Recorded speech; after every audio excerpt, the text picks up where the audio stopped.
How's it going, guys? My name is MrHurriicane, and today I'm recapping the Minnesota Gophers Dynasty Season 7 off-season live stream from last week. I will have links down below if you want to go watch the longer version that has a lot more detail about stats, recruiting. You hear a little bit more content in there, but this is a good summary of everything that happened in the offseason, and it'll get you ready for Season 8 in the Gophers Dynasty, which is kicking off soon. But we just wrapped up a 12-2 season with Andy McKenzie returning after only playing 3/4 of the previous year.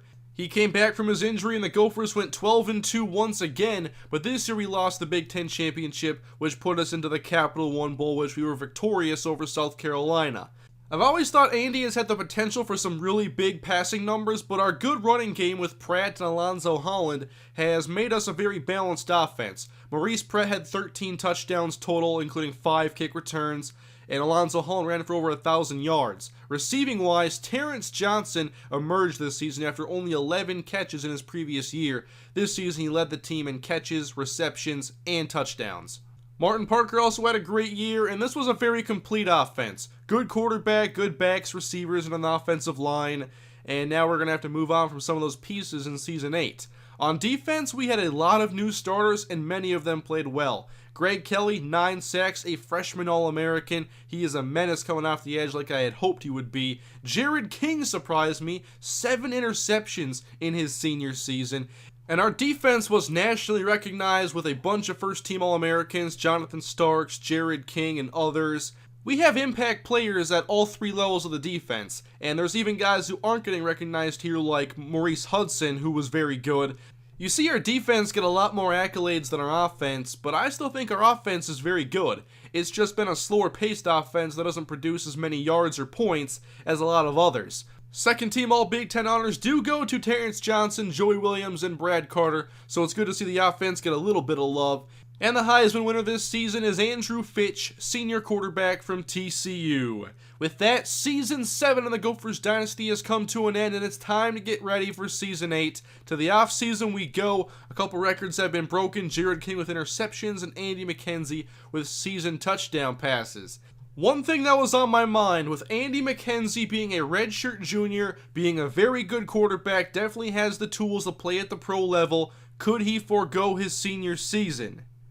Andy McKenzie will be playing his senior year at the University of Minnesota, as will all of our juniors from last year, but one man who wants to leave, Aaron Higdon. If you remember last year's offseason, it was all about this man, Aaron Higdon, trying to persuade him. He's going to get playing time this year if he stays. He would be a big part of our running game. No doubt he'd be top of the depth chart entering week 1. Yet, with those promises, it wasn't enough. Aaron Higdon is transferring to UAB. Season 8's already looking like it's going to be very interesting. Another one here, reserve linebacker Terrence Williams, and he wasn't going to negotiate. He's going to Toledo. Good news though, no juniors are going pro, and 4 seniors got drafted. Maurice Hudson, Spencer Cooper, Ben Alexander, and Mark Green. Much like Matt Castle did, Spencer Cooper gets drafted despite never starting a game in his college career, and actually he had less production than Matt Castle did. Let's shift our attention back to our running game. With Aaron Higdon transferring and completely catching me off guard, our only running back with carries in his entire college career is Matt Pierre with 14. Now I did already get 2 running backs to commit in recruiting, but that's not really going to help us in Season 8. Luckily we signed 3 of the top running backs in last year's recruiting class. We're now left with 2. And so running back wasn't a priority for me heading into offseason recruiting. Instead, there were some very good players atop the board that I wanted to add. The first is athlete Eric Lemon, whom I think could be a ball-hawking safety. The second is J.B. Kemp, a blocking tight end with a 6'6", 260-pound frame, and he also runs well and can catch the football. This guy could be a major piece of an offense. Then we have 6'8", 336-pound tackle Van Ford. O-line depth, always a priority now. And then we have a 6'6" safety with Dennis Cannon. He's more of a tackling hard hitter, not as well in coverage as Eric Lemon, but imagine pairing these two up. These two could be dynamic. And a 6'6" safety is just ridiculous. So you look at the board here, mainly 4 guys I was hoping to get. All of them could be major players at some point for us. How does signing day go? Here is how the recruiting class finishes up. Van Ford to Tulsa, Dennis Cannon to Louisiana Monroe, Marvin Jacobs to Nebraska, Andrew Jackson, a lower-rated corner, does commit to Minnesota, but J.B. Kemp, we could not beat out Alabama. The good news, however, Eric Lemon has committed to Minnesota, and so we did get one of the two big prospects I was hoping for, but we just barely missed out on some of the other ones. It could have been better, but we still finished with a top 5 recruiting class, and we have a couple more guys who walked on to fill in some holes on the roster, including athlete Tim Gallagher. I'm always intrigued by athletes, and judging by his physical measurables, I figured he would be a big wide receiver, but if you look here, he has an arm. He can also run a little bit, and so we have ourselves a very nice developmental quarterback to sit behind Andy McKenzie. Now to Eric Lemon, I thought he would be a free safety 100% the whole way. Could also play wide receiver if you wanted to. That's what's great about these athletes. They're so versatile. But he's going to be a free safety on our crowded safety depth chart. Looking at the quarterback depth chart here, you can see why I was a little bit concerned if Andy McKenzie would have gone pro. However, everybody gets better here in the offseason. It's one of the best parts of the offseason, seeing how much better all of our players got.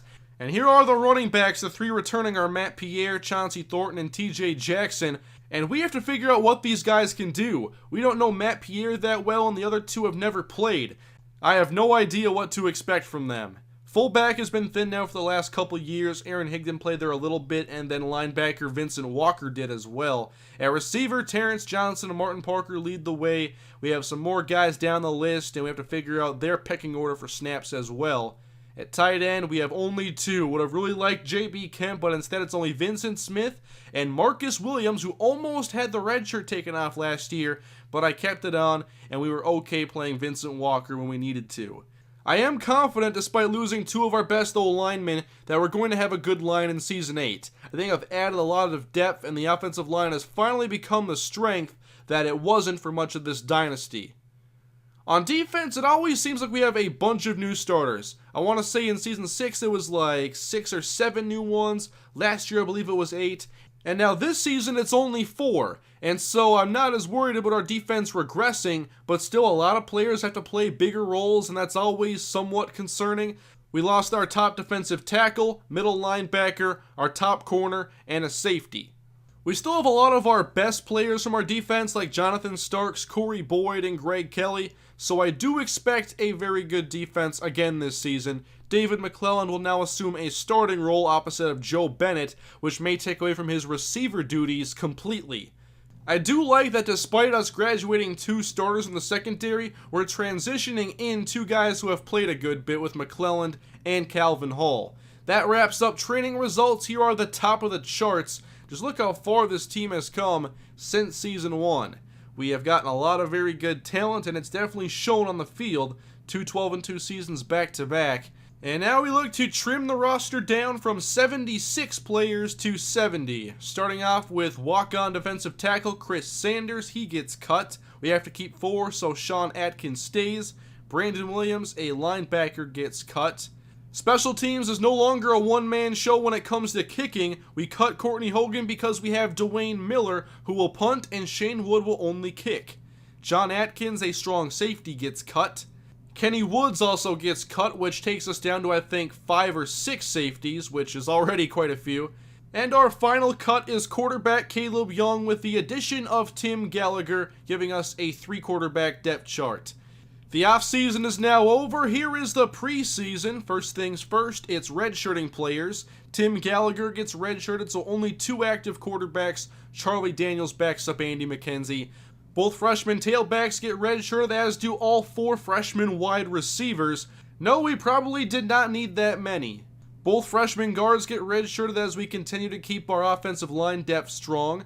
Ricky Jack, left end, he gets redshirted. We have some good depth along the defensive line as well. Sean Atkins gets redshirted. Middle linebacker Jimmy Russell, who is 4th on the depth chart.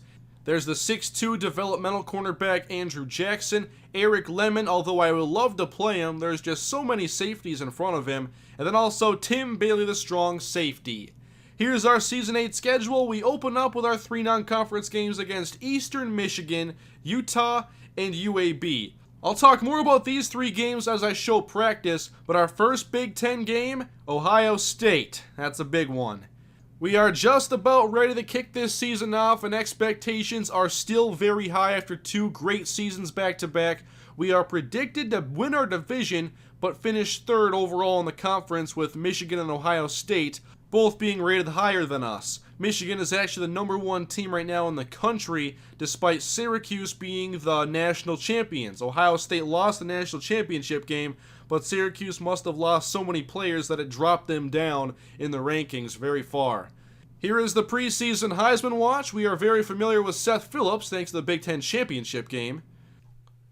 With the offseason now complete, we can focus on the opener of Season 8 as Minnesota faces Eastern Michigan. Many key players return, but none of them play running back.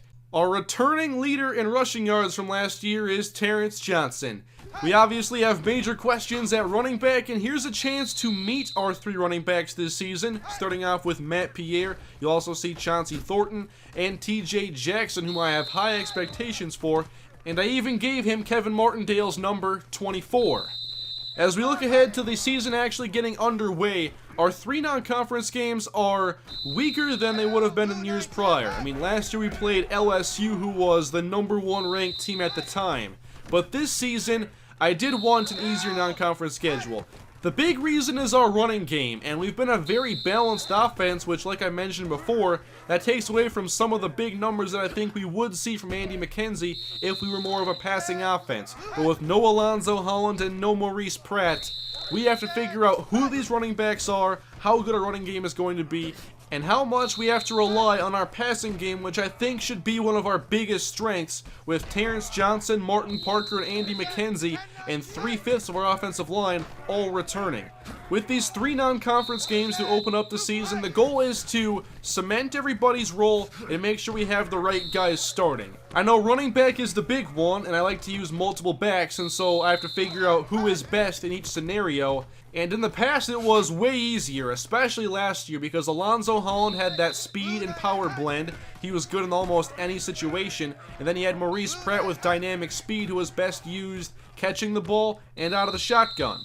It's not just the running backs that I have questions about. Also at wide receiver, outside of Parker and Johnson, what do we do behind them? Jared Rollins, he still has a problem with dropping, as you just saw 2 back-to-back drops. And then we have some young guys who we aren't as familiar with, like Henry Hooper, Lee James, and Nick Wilkerson.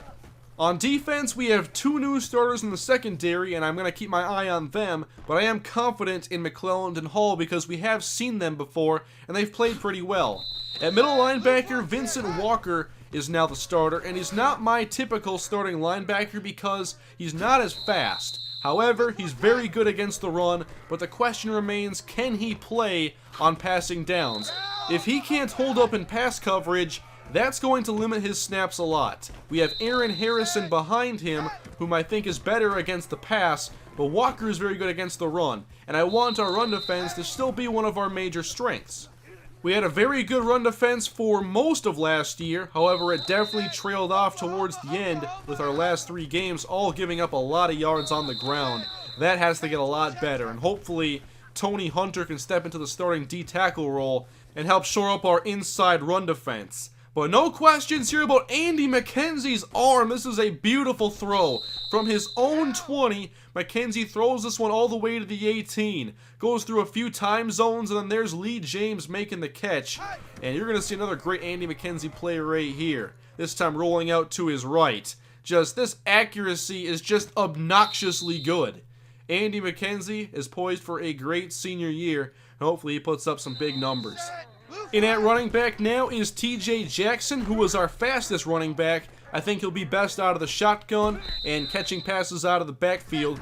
But I'll find roles for all 3 of these running backs. And the plan in week 1, and maybe beyond week 1, is something I've never done before, which is to rotate drives between all 3 running backs. This way I get a chance to see them all in each situation that you're going to have a running back in. I want to see all 3 carry out of the shotgun and run off tackle, all 3 run between the tackles, all 3 catch, all 3 block. And so while I think Jackson will be used primarily out of the shotgun, We're going to rotate first and then find what each running back is good at and let them play that role.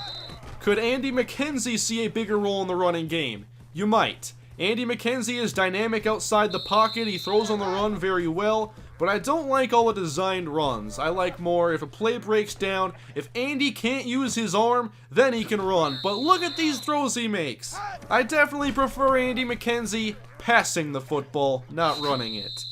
Anyway, practice is coming to an end and the video will be ending very shortly. I am looking forward to Season 8 and maybe even a Season 9 if we are all still interested in the Minnesota Dynasty. This has been one of my favorite series to make, and I still enjoy making the episodes and seeing the team every year and how it changes. You don't get much consistency. The players play a max of 4 seasons and we're always getting a bunch of new starters every year, so it always seems fresh, and that's why I still enjoy this series so much.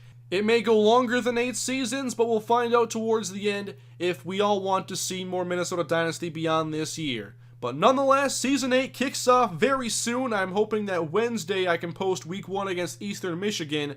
But thank you guys for watching. Let me know down in the comment section what you are most excited for in Season 8. Also, leave a like if you enjoyed the video, and thanks for watching. I'll see you guys next time against Eastern Michigan. Have a great day.